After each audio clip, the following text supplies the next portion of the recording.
పరిశుద్ధ గ్రంథంలో నుంచి గలతీయులకు రాసిన పత్రిక 6వ అధ్యాయము 7-8 వచనాలు చదువుకున్నాం. అపోస్తలుడైన పౌలు గలతీయులకు రాసిన పత్రిక 6:7 వచనము 8 వచనం. మోసపోకుడి, దేవుడు వెక్కిరింపబడడు. మనుషుడు ఏది విత్తునో ఆ పంటనే కొయ్యును. ఎలాగనగా తన శరీరేచ్ఛను బట్టి విత్తువాడు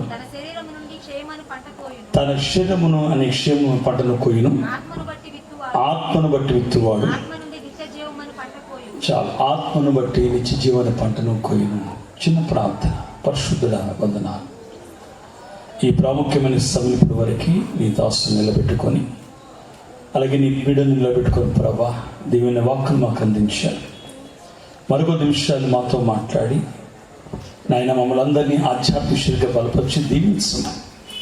వాక్యమైన యేసు నామమున మిక్కిలి బ్రతిలాడి వేడుకొనుచున్నాము తండ్రి.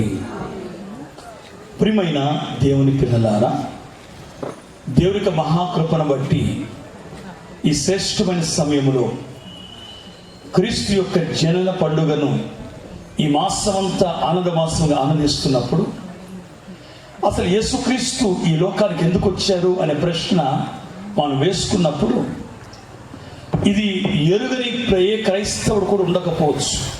ప్రతి వారు కూడా క్రీస్తు ఎందుకు ఈ లోకానికి వచ్చిన సంగతి ఎరిగి ఉంటారని జ్ఞాపకం చేస్తున్నాను. కానీ అసలు క్రీస్తు యొక్క ఉద్దేశం ఏంటి ఈ లోకానికి రావడానికి, ఆ ప్రాముఖ్యమైన సంగతి మీతో పంచుకోవాలని ఆశిస్తున్నాను. చదవని వాక్య భాగాన్ని మనం చూసినప్పుడు గలతీయులకు రాసిన పత్రిక 6వ అధ్యాయము 6వ వచనం యొక్క ప్రారంభ భాగం ఏమనబడిందంటే, మనుషుడు ఏది విత్తుతాడో అదే కోస్తాడు, మనుషుడు విత్తిన పంటని మనుషుడే కోస్తాడు అని రాయబడింది. కనుక ప్రియమైన దేవుని పిల్లలారా, ప్రభువైన యేసుక్రీస్తు కృపా సమాధానములు, క్రిస్మస్ దీవెనలు ఈ సభల ద్వారా మొదటి రాకడ నుండి రెండవ రాకడకి ఎత్తబడే ధన్యత దేవుడు మనల్ని అనుగ్రహించును గాక. జాగ్రత్తగా నా మాట ఆలకించాలి. యేసుక్రీస్తు ఈ లోకానికి ఎందుకు వచ్చారు? అసలు యేసుక్రీస్తు నరుడుగా ఎందుకు అవ్వాలి? యేసుక్రీస్తు దేవుడుగా ఎందుకు రాలేదు? యేసుక్రీస్తు మరొక రూపంలో ఈ లోకానికి వచ్చి ఉండొచ్చు కదా. ఇలాంటి అనేక ప్రశ్నలు వాక్యములో నుండి, అలాగే అనేక మంది సమాజం నుండి వచ్చే ప్రశ్న మనకు కనపడుతుంది. నేను చిన్న ఉదాహరణ చెప్పి నా వాక్యంలోకి వస్తా. ఒకరోజు భయంకరమైన తుఫాను పడుతుందంట ఆ కాలంలో. అది మంచు తుఫాను. ఒక తండ్రి కొడుకు ఒక ఇంట్లో కూర్చొని మరి చలిమంట కాసుకుంటున్నప్పుడు మంచులో తడిసిపోతున్న ఒక పావురము లేకపోతే ఒక పక్షి ఎగురుకుంటూ కిటికీకి వచ్చి వాలి ఆ చిన్న కొడుకు చూసి, నాన్న లోపల మనకు వెచ్చగా ఉంది, మనం చలిమంట వేసుకున్నాం, బయట కిటికీ దగ్గర నా పక్షి చనిపోద్దేమో, చలికి వణికిపోతుంది, ఆల్రెడీ తడిసిపోయింది నాన్న, బయట చలి ఎక్కువ ఉంది, తుఫాన్ ఎక్కువ ఉంది, గాలి విస్తరిస్తుంది, దాన్ని లోపల తీసుకురానని తలుపు తెరిస్తే లోపలికి వచ్చుద్ది నాన్న అని అడిగాడంట. సరే నాన్న కిటికీ తెరిచి దాన్ని ఆహ్వానిస్తే అది పారిపోయింది. తలుపు తెరిచినా లోపలికి రావట్లేదు. మళ్ళా అది తిరిగి వచ్చి కిటికీ మీద వాలేది. మళ్ళా కొద్ది నిమిషాలకి నాన్న పక్షి లోపలికి తీసుకురా అని కొడుకు అడిగేవాడు. దాన్ని తెరిచేసరికి అది మళ్ళీ ఎగిరిపోయేది. మూడోసారి నాన్న పక్షితో మాట్లాడడం మొదలుపెట్టాడు. ఓ పక్షి, నేను నిన్ను రక్షించడానికే ఈ తలుపు తెరుస్తున్నా, నీకు ఏ హాని నేను కలిగించను, రా లోపలికి అని పిలుస్తున్నాడు. అయినా పక్షికి మన భాష అర్థం కాక ఎక్కడ నాకేదైనా హాని కలుగుద్దని ఆ పక్షి ఎగురుకుంటూ వెళ్ళిపోయింది. ఈ పిల్లవాడు ఏడవడం మొదలుపెట్టాడు. నాన్న, ఆ పక్షి బయట ఉంటే చచ్చిపోద్ది నాన్న, చాలా చక్కగా ఉంది నాన్న, ఆ పక్షి లోపల తీసుకురా నాన్న. ఈ పిల్లవాడికి ఏం చెప్పాలి అర్థం కాక, రే నేను దాన్ని బ్రతిమలాడుతున్నాను రా, నేనేం చేయమంటే రాకపోతే నువ్వు ఎలాగైనా సరే తీసుకురా నాన్న. మళ్ళీ తలుపులు తెరిచి దాన్ని పిలుస్తున్నాడు, దాన్ని తిడుతున్నాడు, ఓ పక్షి రా లోపలికి, బయట ఉంటే చచ్చిపోతావు అంటున్నాడు. అయినా అది రావట్లే, ఎగిరిపోతుంది. వీడి ఏడుపు ఆపట్ల, దాన్ని రక్షించున్నానా. అరే నేను ఎంతసేపు చెప్తున్నా, నా భాష దానికి అర్థం కాదురా, అది పక్షిరా, నేను మనుషుండ్రా, మన భాష దానికి రాదురా అంటే మరి దానికి ఎలా అర్థమైతే నాన్న, నేను కూడా పక్షిలా మారితే కానీ అర్థం కాదు. ఏంటంట అయితే ఈ పిల్లోడు అంటాడంట, నువ్వు పక్షిలా మారిపో నాన్న. ఏంటంట పక్షిలా మారితే పక్షికి ఈ జవాబు అర్థమైంది. ఈ రాత్రి నా మాట అందుకే అర్థం చేసుకోవాలి. ఎందుకు యేసుక్రీస్తు నరుడుగా ఈ లోకానికి వచ్చాడు? యేసుక్రీస్తు నరుడుగా రావడానికి కారణం ఏంటి? యేసై నరుడుగా వస్తే కానీ నరుడు గురించి, నరుడు స్వభావం గురించి అర్థం కాదు. ఒకటి. కానీ ఈ రాత్రి ఒక మాట చెప్తాను, చాలా జాగ్రత్తగా వినాలి. బైబిల్ గ్రంథం ఇప్పుడు చదువుకున్న వాక్యంలో పౌలు ఒక మంచి మాట అంటున్నాడు కదా, మనుషుడు ఏ పంట విత్తుతే ఆ పంటనే కోస్తాడు. మనుషుడు ఏది విత్తుతాడో ఆ పంటనే కోస్తాడు. మనుషుడు ఒకవేళ వరి పంట వేస్తే వరి పంటే కోస్తాడు, గోధుమ పంట కోయడు. ఈ రాత్రి నా మాట జాగ్రత్త ఆలకిస్తే, దేవాది దేవుడు నరునిలోకి ఏం విత్తాడు, ఏం కోయబడింది అది అర్థం. యేసుక్రీస్తు ఎందుకు ఈ లోకానికి, ఈ ప్రాముఖ్యమైన అంశం మనం నేర్చుకుంటే ఆయన ఎందుకు ఈ లోకానికి వచ్చాడో అర్థమైంది. నా మాట కొంచెం జాగ్రత్త గమనించాలి. నరుడు పాపం చేయకముందు, ఈ భూమి శాపగ్రస్తంగా మార్చబడక ముందు, కేవలం సూర్యచంద్ర నక్షత్రములు దేవుడు నిర్మించి సృష్టిలో జీవరాశులు నిర్మించిన తర్వాత నరుణ్ణి మట్టి తీసుకుని ఒక రూపాన్ని తయారు చేశాడు. నరుణ్ణి మట్టి తీసుకుని ఒక రూపం తయారు చేసినప్పుడు నరుడాయను అని గుర్తించండి, బొమ్మ కాదు. అక్కడ యేసుక్రీస్తు యొక్క ప్రభావము, ఆయన జీవం మట్టికి జీవాన్ని కలిగించే నరుడు అనే మాట బైబిల్లో ఉంది. కానీ నరుడు ప్రాణం ఉన్నప్పటికీ నరుల్లో ఆత్మ లేదు. ఈ మట్టి శరీరంలోకి, ఈ మట్టిలోనికి తన పోలిక, తన స్వరూపమును చూడండి. తీయొద్దులే కానీ 26వ వచనము లేకపోతే మొదటి అధ్యాయం బైబిల్లో గమనించండి. నేను దేవుణ్ణి ఒక మనలాంటి పోలిక చొప్పున చేయాలని ఆలోచన కలిగింది 26వ వచనంలో. 27వ వచనంలో ఆయన తన పోలికలో, తన స్వరూపం ఉందో నరుడు చేయడం అర్థం ఏంటంటే, తనలో ఉన్న జీవాత్మని నరులోకి ఊదినప్పుడు నరుడు జీవాత్మ అయ్యను. నరుడు జీవాత్మ అయ్యను. నరుడు అనే మాట చూడండి. ఇప్పుడు జీవించు ఆత్మ నరులోనికి దేవుని యొక్క పోలిక వచ్చేసింది, దేవుని యొక్క స్వరూపం వచ్చేసింది, దేవుని యొక్క దివ్య లక్షణములు వచ్చేసింది. ఆయన ప్రేమ అయితే మనం ప్రేమ, ఆయన న్యాయం అయితే న్యాయం, ఆయన పరిశుద్ధత అయితే మన పరిశుద్ధత, ఆయన శాశ్వత కాల జీవం అయితే శాశ్వత కాల జీవము. దైవ లక్షణాలన్నీ మనలోకి వచ్చేసినాయి. దేవుడు నరుడు ఏకరీతిగా కనపడుతున్నారు. ఇక్కడ ప్రశ్న ఏంటంటే, నరుడు విత్తింది నరుడే కొయ్యాలి, నరుడు ఏం విత్తితే అదే కొయ్యాలి. విత్తినవాడు కొయ్యాలి, విత్తబడింది అదే పంట వస్తుంది. ఇప్పుడు విత్తినవాడు ఇక్కడ ఎవరంటే ఈ మట్టిలో దేవుడు. నరుడు విత్తితే నరుడే కొయ్యాలి, దూత విత్తితే దూతే కొయ్యాలి, ఒకవేళ మానవుడు విత్తితే మానవుడే కొయ్యాలి. దేవుడు విత్తింది దేవుడు కొయ్యాలి కనుక దేవుడు ఈ మట్టి శరీరంలోకి ఏం విత్తాడంటే తన దివ్య గుణములనే విత్తనాన్ని, ఆత్మను విత్తాడు. దేవుడు విత్తింది ఎవరు కొయ్యాలి? దేవుడే కొయ్యాలి. కానీ ఆశ్చర్యం ఏంటి చెప్పనా, దేవుడు విత్తింది దేవుడు కోసేసరికి విత్తింది అదే పంట రావాలి, కానీ రాలా. వరి విత్తితే గోధుమ వచ్చినట్లుగా, మామిడి విత్తనం వేస్తే యాపిల్ పండు చెట్టు వచ్చినట్లుగా, దేవుడు తన శుభగుణములు విత్తితే అక్కడ పాప గుణములు కలిగిన మానవుడు కనపడుతున్నాడు. దేవుడు దూరమైన మానవుడు కనపడుతున్నాడు. తీరా పంట చేతికి వచ్చేసరికి మానవుడు కనీసం దేవునికి సమీపించలేని దౌర్భాగ్య స్థితిలోకి వచ్చేసాడు. ఈరోజు అందుకే క్రిస్మస్ చేసుకుంటున్నాం. అందుకే జాగ్రత్తగా ఈ మాట ఆలకించాలి. దేవుడు విత్తింది దేవుడు కొయ్యాలి, కానీ దేవుడు విత్తిందే రావాలి, కానీ విత్తింది రాలా. దేవుడు విత్తింది శుభగుణములే. ఒక్క పాపరహితమైన, పాపం లేనిది పాపం ఉన్నది ఏది విత్తన, అన్ని పాపరహితమైనవే. కానీ పాపి బయటకు వచ్చాడు.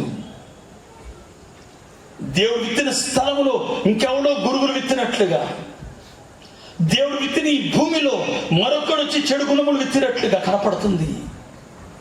ఇప్పుడు మానవుడు ఎలాగైపోయాడంటే దేవుడు విత్తింది దేవుడే కొయ్యాలి కాబట్టి మానవుడు దేవుడు వస్తే ఏ మానవుడు దేవుడు చూసి బ్రతకలేడు. నిర్గమ 31:33-21 వచ్చిన చూస్తే నిర్గమాలో మోషే 33:21 నిర్గమ మోషే ఏ నరుడు కూడా నన్ను చూసి బ్రతకలేడు మోషే. ఏ నరుడు నన్ను చూసి బ్రతకలేడు మోషే.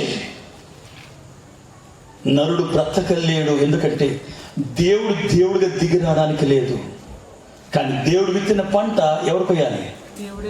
దేవుడే కొయ్యాలి. దేవుడు విత్తింది దేవుడికి హక్కు ఉంటుంది కానీ దూతకి హక్కు ఉండదు. దేవుడు విత్తింది దేవుడికి హక్కు ఉంటుంది కానీ మానవుడి హక్కు ఉండదు.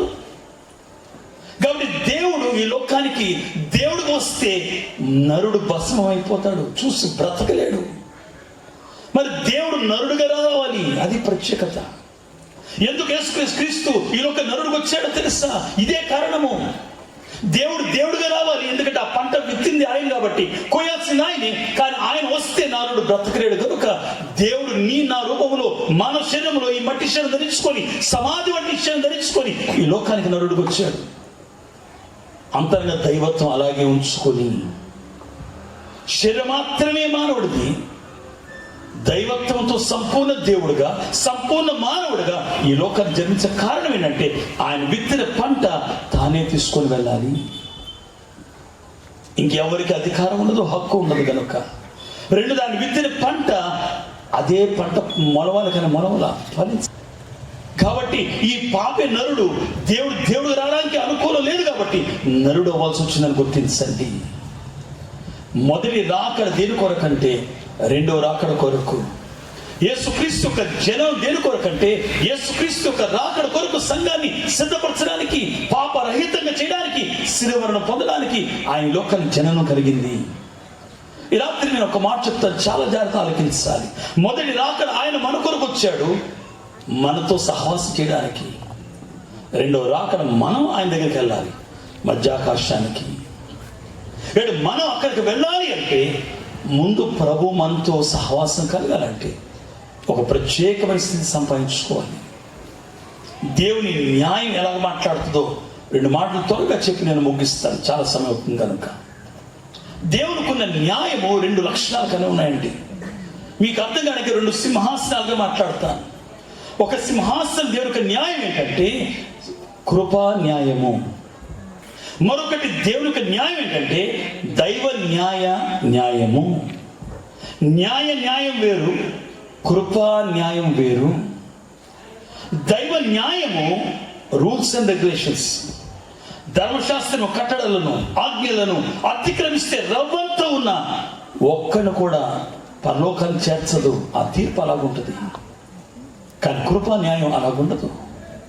క్రీస్తు మన కొరకు సమస్తాన్ని భరించాడు కనుక తన కృప ద్వారా మీకు బదులుగా ఆయన భరించి ఆయన ద్వారా తల్లి సింహాసనానికి మార్గం సరళం చేస్తుంది. ఒక రకంగా చెప్పాలంటే ఈ భూమి మీద ఏ నరుడు ఆదా మొదలుకొని రేపు పుట్టబోయే నరుడు వరకు తనంతట తాను పాప పరిహారం చేసుకొని తనంతట తాను ఒకవేళ గమనించండి ఈ పాపమునకు తగిన ప్రతిఫలము చెల్లించి మోక్షకు వెళ్ళాల్సి వస్తే ఒక్క నరుడు కూడా అసాధ్యం. అది ఎంత పెద్ద భక్తులైనా ప్రతి వారు కూడా కృప దగ్గరికి రావాల్సిందే. ఆయన కృపను బట్టే రక్షణ అనే సంగతి ఈ రాత్రి గుర్తించాలి. అలాగే మానవులకు కూడా రెండు న్యాయములు ఉన్నాయి. మనకు కూడా ఒక న్యాయం ఏంటంటే సొంత న్యాయం. ఏం చెప్పండి? సొంత న్యాయం. రెండవ న్యాయం ఏంటంటే ప్రార్థన న్యాయం. ఈ రెండు కూడా మీ మనసులో పెట్టుకోవాలి. మొదటిది దేవుడికి రెండు ఉన్నాయి న్యాయములు, ఒకటి కృపా న్యాయం, రెండోది న్యాయము. అలాగే మానవులకి రెండు ఉన్నాయి, సొంత న్యాయము, ఇంకొకటి ఏంటంటే ప్రార్థన న్యాయము. ఈ రెండు న్యాయములు ఒకసారి ఆలోచిద్దాం. గమనించండి, మనిషి కూడా ఈ రెండు న్యాయములు. ఒకటి సొంత న్యాయం ఎలాంటిదంటే ప్రతి వారికి ఉంటుంది. ఈ రాత్రి మీ అందరికి మీ ఇంట్లో నలుగురు ఉంటే నలుగురికి 4 సొంత న్యాయాలు ఉంటాయి. ఎవడి న్యాయం వాడితే. నాకంటూ ఒక న్యాయం ఉంటుంది, మీకంటూ ఒక న్యాయం ఉంటుంది. ఈ మీటింగ్ పెట్టి ఎందుకు రాలేదంటే ఒక రీజన్ చాలా చక్కగా చెప్తాడు. మనిషే కాదు, మనిషి అంటే భక్తులే కాదు, విశ్వాసులే కాదు, పాపులు కూడా, దొంగతనం చేసేవారు కూడా, వ్యభిచారం చేసేవారు కూడా, లేకపోతే నరహత్య చేసేవాడు కూడా వాడికో న్యాయం ఉంటుంది. ఎందుకు చేసేవారా ఈ పని, తప్పుడు పని? వాడు న్యాయం చెప్తాడు, నాకు ఇది న్యాయం, ఈ పని చేయడానికి ఇది న్యాయం అంటాడు వాడు ఒక రూలు. కానీ ప్రతి వారికి ఒక్కొక్క న్యాయం కనపడుతుంది. కానీ ఇక్కడ నేర్చుకుని రాత్రి మీరు ఏంటంటే, మీరు ఒకవేళ మీ సొంత న్యాయం మీద ఆలోచించి ఒకవేళ మీ జీవనాన్ని కొనసాగిస్తే దేవుని యొక్క కృపా న్యాయం దగ్గరికి వెళ్ళరు. మీ సొంత న్యాయం మీద మీరు నిలబడితే మీరు వెళ్ళే స్థలం ఏంటంటే దేవుని యొక్క న్యాయ సింహాసనం కూర్చుంటారు, అక్కడికి వెళ్ళి నిలబడాల్సి వస్తుంది. సొంత న్యాయం నిర్వర్తించుకునే వాళ్ళకి దేవుని యొక్క న్యాయ సింహాసనం దగ్గరికి నిలబడాల్సి వస్తుంది. అక్కడ ఆయన కూడా మీరు ఎలాగైతే నా సొంత నా ఇష్టం అని అంటున్నారు, ఆయన కూడా అలాగే మాట్లాడతాడు అక్కడ. ఒకవేళ మీరు ప్రార్థన న్యాయం దగ్గరకు వస్తే మీకున్న ప్రార్థన న్యాయం పశ్చాత్తాపడి కన్నీరు కార్చి నన్ను క్షమించు తండ్రి అని ఈ న్యాయం కొరకు మీరు బ్రతిమలాడితే మీరు కృపా సింహాసనం లేకపోతే న్యాయం దగ్గరకు వస్తారు. అక్కడ రూల్స్ రెగ్యులేషన్స్ కాదు. నువ్వు పశ్చాత్తాపడితే ఎంత ఘోర పాపమైనా టైగర్ అన్నారు, నీ పాపములు కంటే నీ తండ్రి యొక్క దయ గొప్పది. నీ పాపములు ఎన్నున్నప్పటికీ దేవుని యొక్క కృప అంతకంటే గొప్పది కనుక నీకు మార్గం సరళం చేసి నీ పాప విమోచన ఆయన బదులుగా భరించి విమోచిస్తాడు. అందుకే యేసుక్రీస్తు జననంకు ఇంత ప్రత్యేకత కనపడుతుందండి. దేవునికి ఆలోచన ఇదే.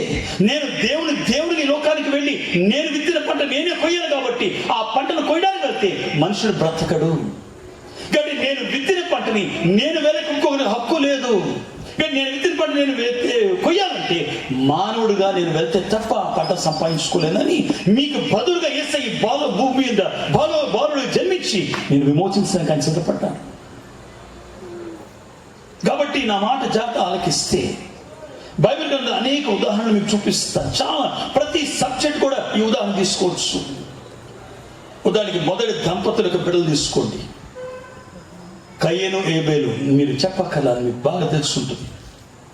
ఒకరోజు నేను అనుకుంటా బైబిల్ ఊహించుకుంటే ఒక గొర్రె పిల్లలు సంఘాన్ని పెట్టుకుని తమ్ముడు వెళ్తున్నాడు. రే అన్నయ్య పిలిచారు, రే ఎక్కడికి వెళ్తున్నావురా? నాన్న బలిపీఠం కట్టాడు, ఈ నా గొర్రెలన్నింటిలో ఈ శ్రేష్టమైన గొర్రె పిల్ల, దీన్ని దేవునికి ఇవ్వడానికి తీసుకెళ్తున్నాను. ఏరా బుద్ధుందా లేదా నీకు? నువ్వు కష్టపడి ఇంతకాలం రాత్రి పగులు దాన్ని కాపలా కాసి ఏ క్రోధము రాకుండా కాపాడు నువ్వు. ఇప్పుడు ఆ గొర్రె పిల్ల చేతికి వచ్చినప్పుడు నీకు ఆహారంగా మారినప్పుడు ఆ శ్రేష్టమని తీసుకెళ్ళి దేవునికి ఇస్తావా? అసలు తెలివి ఉందా? దేవుడు నీకేమైనా కష్టపడ్డా? ఒక రోజు వచ్చి కాపలా కాసాడా? నీకు తోడుగా నిలబడ్డా? నువ్వు చలంగా రాత్రిగా వానంగా నువ్వు పనిచేసారా? నువ్వేమనుకుంటావని నాకు తెలియదు, కానీ నేను దేవునికి ఇస్తానని వాడు వెళ్ళిపోతున్నాడు. ఇప్పుడు కయ్యను అడగండి, కయ్యను నువ్వు ఇవ్వవా? ఇవ్వను. నేను ఎందుకు ఇవ్వాలి? దున్నింది నేను, విత్తనం వేసింది నేను, దానికి నీళ్లు కట్టింది నేను, దానికి రాత్రి పగులు భద్రత తీసుకుంది నేను, ఏ క్రూర మృగం ఏ జంతువు వచ్చి తినకుండా ఆహారం కాపాడింది నేను, పురుగు పట్టకుండా కాపాడింది నేను. ఇప్పుడు చేతికి పంట వచ్చిన తర్వాత నేను కాక ఇంకెవడు తింటారు? నేనెందుకు ఇవ్వాలి దేవునికి? ఒకవేళ ఇలాగ సొంత న్యాయం మనం మాట్లాడితే దేవుడు కూడా ఏం మాట్లాడతాడు? ప్రతి వాడికి ఒక సొంత న్యాయం ఉంటుంది. నీకు అది కరెక్ట్ అనిపిస్తుంది, కానీ ఈ రాత్రి నేర్చుకోవాల్సిన ఒక అంశం తెలుసా? నీకు నాకు నీ దృష్టిలో నా దృష్టిలో నీ ఆలోచన నా ఆలోచన కాదండి. వాక్యం యొక్క ఆలోచన, దేవుని యొక్క ఆలోచన మీరు నెరవేర్చాలి. అది నేర్చుకోవాలి. క్రిస్మస్ యొక్క అంతరార్థం అది. ఒకవేళ కయ్యను దగ్గర దేవుడు సెలవులు చెప్తున్న సందర్భం, కయ్యను నాకెందుకు ఇవ్వవు అని అడిగితే, నేను ఎందుకు ఇవ్వాలి? నేను కష్టపడింది నీకెందుకు ఇవ్వాలి అని ఒకవేళ జవాబు చెప్తే ఒక మాట అడుగుతాను. దేవుడు అంటాడు, అయితే సరే నాన్న, నీవు చేసింది నువ్వే తినాలి, కానీ నేను కూడా ఒక 2 ప్రశ్నలు వేస్తాను. నేను నా భూములు ఎందుకు విత్తావు అని అనుకోండి. ఏంటంటే భూమి ఎవరిది? నీకు వచ్చిన విత్తనం విత్తావే, ఆ విత్తనం ఎక్కడి తెచ్చుకున్నావు? నీళ్లు పోసానంటున్నావే, ఆ నీళ్లు నీవా నావా? గాలి వచ్చినట్లు కదా, అది ఆ చెట్టుకి ఇచ్చింది నీదా నాదా? సూర్య రశ్మి లేకపోతే చెట్టు బ్రతుకుద్దా? ఆ రశ్మి ఇచ్చింది నువ్వా నేనా? భూమి సారాన్ని కలిగించింది నువ్వా నేనా అన్నాడు అనుకోండి. అయితే నా భూమి, నా సారము, నా యొక్క సూర్యచంద్ర నక్షత్రాలు, నా యొక్క గాలి, నా యొక్క నీరు నువ్వు వాడకుండా, నా విత్తనం కూడా వాడకుండా నువ్వు పండించగలవా అన్నాడు అనుకోండి. కయ్యను ఏం చెప్పాలి? ఈ ప్రశ్న రేపు దేవుడు నిన్ను సింహాసనం అడుగుతాడు. చాలా మంది క్రైస్తవులు దేవుని దగ్గరికి ఎందుకు రాదు తెలుసా? వాడు ఓన్ సాకు చెప్పుకుంటాడు. పలానా పాస్టర్ బాగలేదండి, పలానా చర్చ్ నాకు నచ్చలేదండి, పలానా దగ్గర ఈ పరిస్థితి అండి, పలానా క్రైస్తవ యొక్క పనులు నాకు నచ్చలేదండి, యేసుక్రీస్తు ఇలాగెందుకు చేశాడండి. మీ సొంత రూల్స్ రెగ్యులేషన్స్ మీరు మాట్లాడండి. అప్పుడు మీరు ఎక్కడికి వెళ్తారు తెలుసా? దేవుడు కూడా రూల్స్ అండ్ రెగ్యులేషన్స్ మాట్లాడతాడు. ఆ రోజు కయ్యను ఒక్క ఆన్సర్ చెప్పగలిగాడా? యోబును అడిగిన ప్రశ్నకి ఒక్క దాని కూడా యోబు చెప్పలేకపోయాడు. తత్వవేత్త మహాజ్ఞాని యోబు, నేను అడుగుతున్న ప్రశ్న చెప్పని 1, 2 కాదు, 100 ప్రశ్నలు దేవుడు అడిగితే గజగజలాడిపోయాడు యోబు. దేవుడు న్యాయ సింహాసనం మీద ఆయన కూర్చొని ప్రశ్నిస్తే, సొంత న్యాయం మీరు మాట్లాడితే, సొంత న్యాయం మాట్లాడితే ఆయన న్యాయ సింహాసనం నిలబడాల్సి వస్తుంది. ఒకరు వచ్చాడండి రాళ్ళు పట్టుకొని, చిన్నలు మొదలుకొని పెద్దల వరకు ఒక పాప స్త్రీని తీసుకొని ప్రభు పాదాలను పడేసి, యేసుక్రీస్తు లేదా యేసు ప్రభువా, ఈ స్త్రీ పాపం చేయగా పట్టబడింది, కొట్టమంటావా వద్దా? వాళ్ళ చేతుల్లో ధర్మశాస్త్రం పట్టుకుని వచ్చారు.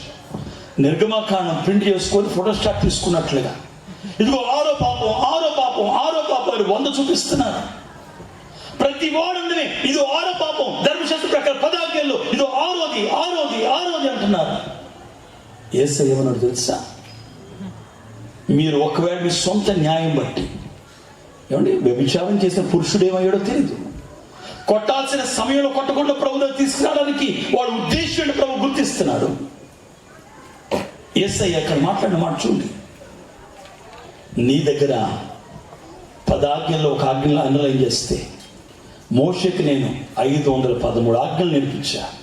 1, 2 కాదండి, ఆజ్ఞలే కాదు, కట్టడలను, నియమములను అనేకమైన దేవుడు మోషే ద్వారా అందించిన ఆజ్ఞలు కనపడుతున్నాయి, పద్ధతులు కనపడుతున్నాయి. ఇప్పుడు దేవుడు ఏమన్నాడు తెలుసు? ఒక మాట, నీలో పాపం చేయని వాడు ఏమన్నాడు? కొట్టమన్నాడు వద్దన్నాడు? ఏదన్నా వాడు ఏం చేయొచ్చు? రాయి వేయచ్చు. అంటే వాడు ఒకటి పెడితే 10 ఆజ్ఞల్లో ప్రభు 513 ముందు పెట్టి వీటిలో వీళ్ళు చూసుకున్నట్టే ఒక్కడు కూడా రాయి తీరా. ప్రతి వాడు రాయి పడే సరిపడండి. రూల్స్ న్యాయం బట్టి మాట్లాడారు, వాళ్ళు సొంత న్యాయం మాట్లాడారు. ఇప్పుడు వాస్తవానికి తప్పు చేసిన స్త్రీయే కాదనట్ల. ఈ స్త్రీ తప్పు చేసింది.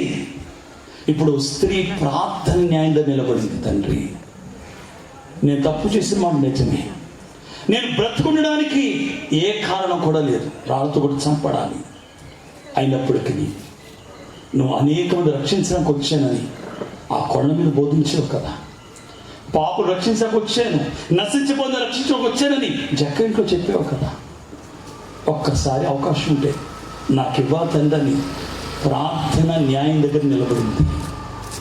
ఎప్పుడైతే మీరు ప్రార్థన న్యాయం దగ్గరికి వచ్చారో ఎక్కడికి వెళ్తారు? దేవుని యొక్క న్యాయం ముందు నిలబడరు. దేవుని యొక్క కృపా న్యాయం దగ్గరికి వచ్చేసారు. అక్కడ మీకు రూల్స్ పనిచేయవు. దేవుడు ప్రతి వారిని ఎంత ఘోర పాపినైనా క్షమించే స్థితి కనపడుతుంది. ఆ భయంకరమైన స్త్రీని అందరు అసహించుకుంటూ తరుగుకుంటూ వచ్చారేమో, కానీ అమ్మా అని మొదటిసారి ప్రభు పిలుస్తున్నా.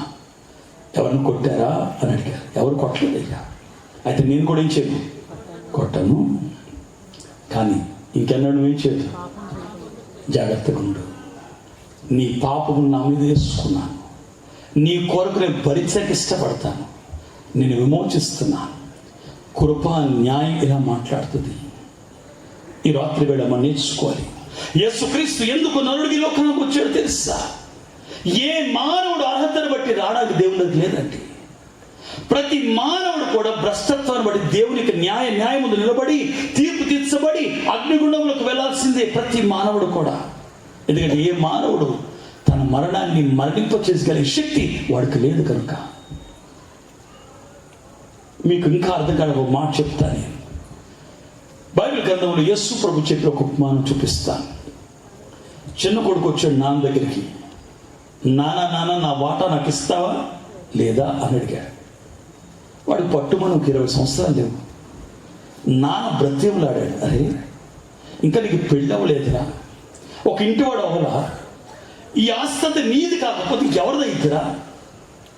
నాకు అనవసరం, మనకు 2 ఇళ్ళు ఉన్నాయి కదా, ఒక ఇల్లు నాకు రాయి, ఒక ఇల్లు అన్నయ్యకి, బ్యాంకులో 10 లక్షలు ఉన్నాయి కదా, 5 లక్షలు ఆ అన్నయ్యకి, 5 లక్షలు నాకి, లేకపోతే ఫలానా ఎకరాల పొలాలు ఉన్నాయి కదా, అన్నయ్యకి అంతే పోలు అంత ఇచ్చి నా వాట నాకు ఇచ్చి. నాన్న బ్రతి ఉన్నాడు, కాళ్ళు పట్టుకున్నాడు తెలియదు, కానీ అరే రేపొద్దు ఇదంతా నీదేరా, వద్దురా, ఈ లోకం నీకు మంచిది కాదురా, నానా నీకంటే 10 రెట్లు సంపాదించి పెడతా అనుకుంటూ వెళ్ళాడేమో. ఆస్తి పట్టుకొని వెళ్ళిపోయాడు. అలా చిటికేస్తే అయిపోయింది ఆస్తి, అంతే. నా ప్రాణమా తిరుము తాగుమో సుఖించాడు. కొన్ని నిమిషాలకి, కొన్ని దినాలకి మొత్తం ఊడ్చిపోయి ఎంత భయంకరం అంటే ఒకరోజు పందుల పొట్టు తిన్నాను కూర్చున్నాడు. అది కూడా తినే అర్హత లేదు. ముందు వాడు ఎక్కడ నిలబడ్డాడు తెలుసా? సొంత న్యాయం నిలబడ్డాడు. రూల్స్ రెగ్యులేషన్స్ మాట్లాడుతున్నాడు. నానా ఏదో వీడు ఆస్తి సంపాదించినట్టు నా వాటా ఇస్తావా సస్తావా? ఇప్పుడు నా మాట జాగ్రత్తగా ఆలకించా. ప్రియమైన దేవుని పిల్లలారా, తన యొక్క సొంత న్యాయం తాన్ని రక్షించలేదని తెలుసుకున్నాడు. ఒకరోజు ఆ పందుల పొడి దగ్గర కూర్చొని బుద్ధి తెచ్చుకొని జ్ఞానం వచ్చి ఇలా అనుకుంటున్నాడు, నేను నా తండ్రి ఎదుట దేవుని ఎదుట నేనేం చేశాను? పాపం చేశాను. నా తండ్రి దగ్గరికి కొడుకుగా వెళ్ళను, ఒక పనివాడి కంటే హీనంగా వెళ్ళాలి, కనీసం ఒక ముద్ద భోజనం దొరుకుతేమో ఆయన ప్రయాణం వస్తున్నాడండి. వాస్తవానికి ఇప్పుడు తండ్రి ఒకవేళ వాడు సొంత న్యాయం మీద ఉండుంటే, సొంత న్యాయం నుంచి కృపా న్యాయంలోకి అడుగు పెట్టాడు కనుక, లేకపోతే సొంత న్యాయం నుంచి ఆయన ప్రార్థన న్యాయంలో అడుగు పెట్టాడు కనుక కృప ఎలా ఉందో చూడండి. ఒకవేళ ఆయన సొంత న్యాయం మీద ఉండుంటే నాన్న ఎలా మాట్లాడితే తెలుసా? ఏ ముఖం పెట్టుకుని ఇంటికి వచ్చేవారా? బుద్ధి లేదా?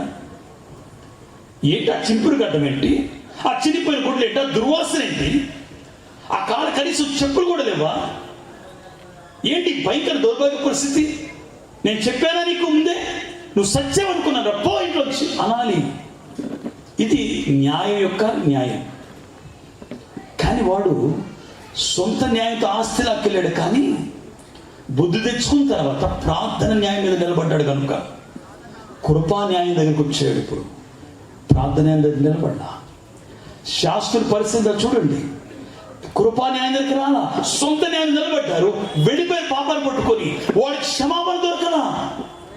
ఇక్కడైతే వాడు మార్చుకున్నాడు, వాడి పద్ధతి మార్చుకొని ఇప్పుడు వాడు ప్రార్థన న్యాయం నుంచి కృపాసింహం దగ్గరకు వచ్చినప్పుడు ఎలాగుందో తెలుసా వాతావరణం?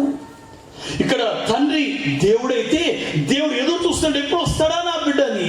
ఈ రాత్రి మనల్ని ఎదురు చూస్తున్నట్లు ఆయన ఇంటికి రాకముందే తండ్రి బయటకు పరిగెడుతున్నాడు, కౌలించుకున్నాడు, మెడ మీద పడ్డాడు, ముద్దు పెట్టుకున్నాడు,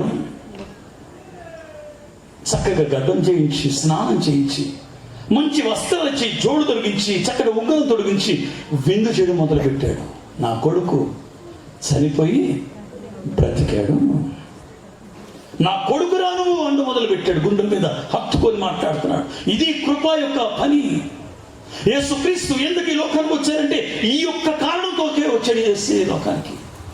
చాలా మంది యేసు ప్రభు ఎందుకు వచ్చారంటే అప్పు తెచ్చడానికి, వ్యాధులు బాగు చేయడం కాదండి, నిన్ను తన ఇంటికి తీసుకెళ్ళాలి. నువ్వు ఎప్పుడైతే చూస్తావా ఆయన కౌలించి ముద్దు పెట్టుకొని తల్లి దగ్గర తీసుకెళ్ళి ఇదిగో నా కొడుకు అని చెప్పడానికి, అది యేసు యొక్క పని. యేసు ఈ లోకానికి నరుడుగా పాపశీలం ధరించుకొని రావడానికి కారణం అది. నిన్ను నన్ను కూడా ఆ అత్యుత్తమ సింహాసనం కూర్చున్న తండ్రి సింహాసనం మీద ఆయన కూర్చోడమే కాదు, ఆయన స్థలంలో నిన్ను కూర్చోబెట్టాలి. అది ఆయన పని. ఎంత గొప్ప ప్రేమ అండి. ఇప్పుడు రెండో వాడు వచ్చాడండి, అన్నయ్య. ఇప్పుడు వాడు ఎక్కడ నిలబడ్డాడు తెలుసా? సొంత న్యాయం నిలబడ్డాడు. నాన్న ఎప్పుడైనా కదా ఏంటంట, ఎప్పుడైనా అన్ని పాడు చేసుకున్నాడు వీడిని, తీసుకొచ్చి నీ పక్కన కూర్చోబెట్టుకున్నావు. ఎప్పుడైనా ఇలా ఒక గొర్రె పిల్లనైనా ఒక మేక పిల్లనైనా నా కోసం పెట్టావా? నా మాట అర్థమవుతుందా? నాన్న జవాబు ఇవ్వలేదు. ఆ తర్వాత దుఃఖం ఏంటంటే కథ అయిపోయింది, ఉపమానం అయిపోయింది. ఉపమానం ఎందుకు అయిపోయిందంటే ఆ తర్వాత వాడు రాలేదని అర్థం. ఈ రాత్రి ఆలోచించండి. యేసుక్రీస్తు రావడం అయిపోయింది, తలుపు తట్టడం అయిపోతుంది. విన్నవాడు వింటున్నాడు స్వరం, చేర్చుకున్నాడు స్వరము. వారి సొంత న్యాయం పక్కన పెట్టి ప్రార్థన న్యాయాన్ని షిఫ్ట్ చేసుకొని యేసుక్రీస్తుని పశ్చాత్తాపడి ఆయన దగ్గర అంగీకరిస్తున్నారు. కొంతమంది ఇంకా అలాగే నిలబడ్డారు. అర్ధాంతరంగా కథలు అయిపోతున్నాయి, అర్ధాంతరంగా ఉపమానం అయిపోయింది. ఆ తర్వాత చరిత్ర బైబిల్లో ఎక్కడ రాయబడ్డ కారణం ఏంటంటే ఇలా కూడా చాలా జాగ్రత్త. యేసుక్రీస్తు ఒక జనను గుర్తించకపోతే, యేసుక్రీస్తు ఎందుకు ఈ లోకానికి వచ్చాడో ఆలోచించకపోతే, యేసుక్రీస్తు ఎందుకు ఈ లోకానికి వచ్చాడో, ఆయన ఏ పంట కోయడానికి వచ్చాడో ఆ పంట ఎవరిది అని ఆలోచించకపోతే, కయ్యన్లాగా ఆలోచించడము. శాస్త్రులు, పరిసయ్యులు, మత బోధకులు, ఆ కాలంలో ఉన్న యూదులు యేసుక్రీస్తు రాటు కొట్టడానికి వచ్చిన వారు ప్రశ్నించినట్లు వాళ్ళు ఉంటే, లేదా ఈ పెద్ద కొడుకులాగా ఉంటే, ఆ తర్వాత మీ చరిత్ర భూమి మీద ఉండదండి. పరలోకంలో అస్సలే ఉండదు. యేసుక్రీస్తు ఎందుకు తను తగ్గించుకొని లోకానికి వచ్చాడంటే ఇది ఒక్క కారణమే. మిమ్మల్ని కౌగిలించుకొని ముద్దు పెట్టుకొని తాను ఏ స్థలంలో ఉన్నాడో ఆ స్థలం కూర్చోపెట్టడానికి వచ్చాడు. ఈ రాత్రి నేను ఒక మాట చెప్తాను. అలాంటి ప్రభును మీరు చేర్చుకోగలిగితే, అలాంటి ప్రభును అంగీకరించగలిగితే ఎంత దీవెన, ఎంత ఆశీర్వాదం. 2 మాటలు చెప్పి నేను ముగిస్తాను. ఒక తీయగలిగితే ఇర్మియా గ్రంథం అలా తెరవండి. నేను చెప్తాను, మీరు చదవద్దు, కానీ 6వ అధ్యాయం తెరిచి ఉంచండి. ఒక సందర్భం చెప్తాను. అక్కడ మనకి ఇర్మియా కనపడుతున్నాడు. వినండి, మీ ఊరిని తెరవండి అంతే. చాలా ప్రాముఖ్యమైన అధ్యాయం అది. 2వ వచనం మీకు అందరికీ తెలుసు. బైబిల్ గ్రంథంలోనే ఇంత గొప్ప స్తుతి ఇంకెక్కడ లేదు. అంత గొప్ప స్తుతి. సైన్యములకు అధిపతి యెహోవా పరిశుద్ధుడు, పరిశుద్ధుడు, పరిశుద్ధుడని పరలోకం యొక్క దూతల యొక్క ధ్వని వినపడినప్పుడు ఆ గడప కమ్ములన్నీ కదులుతున్నాయంట. ఇక్కడ మనం జాగ్రత్త చూస్తే ఇర్మియా దేవుని సన్నిధిలో ప్రార్థన చేశాడు. దేవా, క్షమించండి, యెషయా, దేవా, పరలోకమును భూలోకమును, యెషయా గ్రంథం క్షమించండి 6వ అధ్యాయం. పరలోకాన్ని ఒక మాట చెప్పడానికి, పరలోకాన్ని భూలోకమును జరిగే ప్రతి నీ చరిత్రను రాయగలిగాను. బైబిల్ గ్రంథంలో ఇంత గొప్ప రచయిత ఎవరు లేరండి. మీకు తెలుసా? కన్నులతో నిజంగా ప్రభువును చూసిన వారు, కనులతో నిజంగా ప్రభువును చూసిన వారు యేసుక్రీస్తు సిలువను వివరించలేకపోయారు. కానీ ప్రవచనంలో చూసిన యెషయా యేసుని అంతకంటే బాగా వివరించాడు.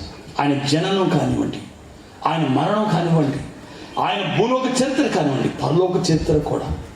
ఒక్క సందర్భం చూపిస్తున్నా. అక్కడ ఇంత గొప్ప పరిశుద్ధుడు, ఇంత గొప్ప భక్తుడు యెషయా పరలోకాన్ని చూడాలని ఆశించి చూస్తున్నప్పుడు, ప్రభువును యెషయా చూపిస్తానన్నప్పుడు చూస్తున్నప్పుడు, ఆ ధ్వని విన్నప్పుడు, ఆ నిత్య ఆరాధన విన్నప్పుడు గచ్చగచ్చ వణికిపోతూ అంటాడు, నేను అసలు ఇలా ప్రార్థన చేయకుంటే మంచిదేమో, నేను అపవిత్రమైన పెదవులు కలిగిన వాడిని.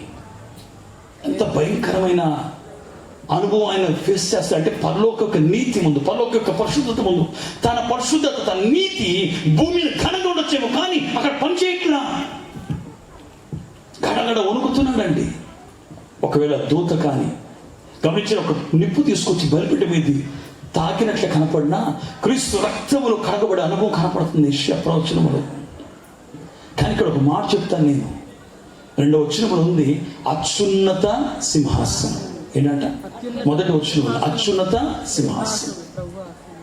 ఆ సింహాసనము ఎవరిది అని ప్రశ్నించుకుంటే, ఆ అత్యున్నతమైన సింహాసనం ఎవరిది? అక్కడ ప్రశ్న వేస్తే తండ్రిది. ఎవరు చెప్పండి? తండ్రిది. తండ్రిదేనా, కుమారుడిది కాదా అంటే ఏమంటారు? కుమారుడిది కూడా. కుమారుడిదేనా, పరిశుద్ధాత్మ కాదా అంటే ఏమంటారు? పరిశుద్ధాత్మది. తండ్రిది, కుమారుడిది, పరిశుద్ధాత్మ. అందుకే దూతలు అంటున్నారు, సైన్యములకు అధిపతియగు తండ్రి, తండ్రి పరిశుద్ధుడు, కుమారుడు పరిశుద్ధుడు, పరిశుద్ధాత్ముడు. ఇప్పుడు నా మాట వినండి, ఆయనదేనా ఇంకెవరిదైనా తెలుసా? రేపు పెళ్లి కుమార్తెది కూడా అదే సింహాసనం మంది. థియోదలే ప్రకటన 3:20-21 చూస్తే 20లో తలుపుల వద్ద నిలబడ్డాడు ఉంది. 21కి వచ్చేసరికి అక్కడ 3 సింహాసనాలు కనపడతాయి. మళ్ళా గమనించండి, నా మాట వినండి. నేను జయించాను గనుక తండ్రి సింహాసనం నాకు ఇవ్వబడింది. మొదటి తండ్రి సింహాసనం. ఇప్పుడు ఆయన అంటాడు మనకు చెప్పేటప్పుడు, నా సింహాసనం మీకు ఇస్తాను మీరు జయిస్తే. అంటే కుమారుని సింహాసనం ఎవరికి ఇస్తున్నాడంటే పెండు కుమార్తెకు, జయించిన పెండు కుమార్తెకు. ఈ రాత్రి ఒకసారి ఆలోచించండి. తండ్రి సింహాసనం కుమారుడు కూర్చుంటున్నాడు, కుమారుడు సింహాసనం మీద నేను కూర్చోపెడతాడంట. అందుకే యేసయ్య ఈ లోకానికి వచ్చాడు నరుడిగా. పరలోకం ఒక మూలం ఉండడానికి రాలేదండి యేసయ్య. పరలోకంలో అత్యున్నత సింహాసనం కూర్చోపెట్టడానికి యేసయ్య ఈ లోకానికి వచ్చాడు. కనుక ప్రియమైన దేవుని తెలియనారా, యేసుక్రీస్తు ఎందుకు ఈ లోకానికి వచ్చారంటే మిమ్మల్ని అందరినీ రక్షించి, సిద్ధపరిచి, అలంకరించి, తన దివ్య లక్షణాలు తిరిగిచ్చి, ఏదైతే మనుషుడు విత్తాడో అది సంపూర్ణంగా ఫలించినట్లు చేసి, నూరంతల పంట ఈ భూమి మీదకి వచ్చిన తర్వాత రెప్పపాటులో ఆయన రాడు, ఈ పంటను అప్పుడు కోస్తాడు. దేవుడిగా కోస్తాడండి. అర్థమైందన్నమాట. మనుషుడు విత్తింది మనుషుడే కొయ్యాలి, దేవుడు విత్తింది కొయ్యలేకపోయాడు. కానీ ఎప్పుడు కోస్తాడు తెలుసా? ఈ మొదటి రాకడ జనన అనుభవంలో మీరు సిద్ధపడి ఆయన కృపా సింహాసనం రాగలిగితే, మీరు ప్రార్థన న్యాయంలో నుంచి అప్పుడు దేవుడు ఈ పంట నురంతర పంటకు సిద్ధపరిచి కోసి తన తండ్రి కూర్చున్న స్థలంలో ఆయన కూర్చున్న స్థలం నేను కూర్చోబెడతా. అదే నిజమైన క్రిస్మస్ యొక్క అనుభవం. అట్టి దీవెన ఆశీర్వాదరాత్రి దేవుడు మీ అలా కనుగొనించును గాక. తలంచుదాం, ప్రార్థన చేసుకుందాం. నిలబడితే లేచి నిలబడతాం. గగనమందు క్రిస్మస్ ఉండు గాన కీర్తులో, జగతి అందు క్రిస్మస్ ఉండు స్తవముగలుగుతా, యుగ యుగముల వరకు త్రైకుడుండు పలుతులు, సొగసుగా పరిగెడు సోజగీతము, సొగసుగా పరిగెడు సోజగీతము, దేవ స్తోత్ర గానముపై దివ్య స్థలములు, దేవ మారు గానముల్ ఉదేశ స్థలములో, దేవలోక పావనులను దీననరులను మోవా చూడ దివి క్రిస్మస్, మోవా చూడ దివి క్రిస్మస్. ప్రభువును ఒక నిమిషం తలంచుకొని, ఒక పక్షిని రక్షించడానికి ఆ తండ్రి పక్షిగా మారాలి అని కొడుకు అడిగినట్లు, ఇక్కడ ఈ కథలు అయితే తండ్రి కొడుకే అంటున్నాడు, నేను దేవుణ్ణి కానీ నరుడవుతాను, నరుని రక్షించడానికి నరుడిగా వెళ్తాను, రక్షించిన పంటని శుద్ధి చేసి తిరిగి మళ్ళా నా దివ్య గుణములన్నీ నూతనపరిచి సంపూర్ణతను నడిపించి మళ్ళా ఈసారి మనుషుడు విత్తింది మనుషుడు కొయ్యాలి. నేను విత్తిన పంట దేవుడిగా విత్తాను కనుక దేవుడిగా వెళ్ళి కోస్తాను. ఆ రోజు ఈ భూమి మీద కొడవలు వేయబడుతుంది. నూరంతర పంట మాత్రమే వధువు సంఘం ఎత్తబడుతుంది. మధ్యాకాశాన్ని దేవుడిగా వెళ్ళి, పెండు కుమారుడిగా వెళ్ళి సంఘాన్ని తిరిగి మళ్ళా నీ సన్ని చేరుస్తానని వాగ్దానం చేశారు కనుక ఆ వాగ్దానికి నెరవేరితే యేసయ్య బాలుడిగా శుద్ధి చేయడానికి వచ్చాడు, తీసుకువెళ్ళడానికి పంటని. రేపు రెండో రాకడికి వస్తున్నారు. ఈ మొదటి రాకడ నీలో లేకపోతే అనుభవం రెండో రాకడికి ఎత్తబడవు. మొదటి రాకడ ఎత్తబడాలంటే నీ అర్హతను బట్టి కాదు, నీ రూల్స్ రెగ్యులేషన్స్ బట్టి కాదు. దేవుని కృప దగ్గరికి రండి, క్షమాపణ అడగండి. ఎంత ఘోర పాపినైనా దేవుడు క్షమించడానికి సిద్ధంగా ఉన్నాడు. కాబట్టి ఆయన లోకానికి వచ్చిన కారణమే అదని గుర్తించండి. పేరు పెట్టకముందే దూతతో అన్నమాట కానీ, దూత మరియతో అన్నమాట కానీ, యోసేపు అనే మాటతో యోసేపుతో అన్నమాట కానీ, తన ప్రజలను వారి పాపము నుండి రక్షించడానికి వచ్చాడయ్యా. యేసయ్య అని పెట్టు, పేరు యేసయ్య అని పెట్టు అని యోసేపు అడిగి మరీ ఆ పేరు పెట్టించారు సిమియోను ద్వారా. ఈ గొప్ప అనుభవాలు ఈ రాత్రి మీరు తెలుసుకుంటే మేము కూడా క్రీస్తు రక్షణలో కడగబడి రేపొద్దున ఆయన కూర్చునే సింహాసనం మీద అత్యున్నత సింహాసనం కూర్చుండే భాగ్యం సంపాదించుకుందాం. ప్రార్థన చేసుకుందాం. మమ్మల్ని మిక్కిలిగా ప్రేమించిన మా తండ్రి, మా రక్షక వందన, విన్న వాక్యం మా హృదయం భద్రపరిచి వాక్యాన్ని సప్రోతక్ష పాటు అందించమని, మొదటి రాకడలో బాలుడుగా మరియమ్మ గర్భాన్ని వచ్చాం. కానీ నేటి కాలంలో ప్రతి హృదయంలోకి నువ్వు నివాసించడానికి బాలుడుగా రక్షకుడుగా వచ్చేస్తున్నా తండ్రికి స్తోత్రములు. మరి అన్నట్లుగా కేవలం నా గర్భంలో శిశువుని చూసి సంతోషించలేదే మరి ఆ రోజే నా ఆత్మ రక్షకుని ఎందు ఆనందిస్తున్నానంది. ఆమె సంతోషము గర్భంలో ఉన్న శిశువు కన్నా తన ఆత్మను రక్షించడానికి వచ్చే రక్షకుడు అని గుర్తించి అంతరంగంలో ఆనందించింది.